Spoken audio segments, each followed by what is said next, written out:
Anyway, my life is no different than that. You know, many years ago, I grew up in Texas, and we didn't have a lot when I was a kid, but I had a youth pastor. All I wanted to do was hear Christian music, like, you know, DC Talk and Jars of Clay and stuff like that. That's all I cared about in this world.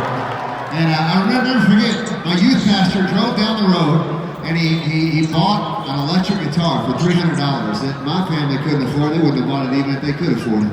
And he came back home and he said, Jason, you love music? I want you to take this guitar, I want you to go share the good news of the gospel with the world. And that sent me on a mission for the next 25 years, around the world, as a lead singer of a band called Building 429, sharing the good news with anybody. Yeah. But you know, it didn't just change my life. That's the crazy part. Hear me out. It didn't just change my life. It's already changed my children's lives as well. You guys don't know it here in Indianapolis, but earlier tonight, my son was right here on the drums, just absolutely killing it on this stage tonight.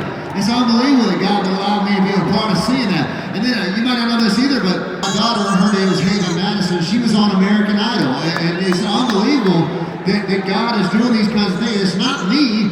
I always look back and I go, Mr. Paul Collier, the youth pastor that bought me a guitar, thank you so much for investing in me. Here's the thing, I bet there's a few of you tonight who came here, your youth pastor dragged you here kicking and screaming, but I want you to know it's because they love you. So can we put our hands together for the people that invest in us? And we don't even know we should be investing in ourselves. And you know what my mission is now, after playing thousands of shows all around the world all these years? My mission now is to do the very same thing that Paul Collier did for me, for other people. It's my responsibility to pay it forward. It's your responsibility too. And I want to let you know that that's the legacy of Winter Jam. Winter Jam is an amazing, amazing event that many of you have been to for the last 25 years.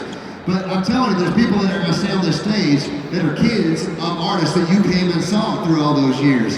And God is continuing that legacy.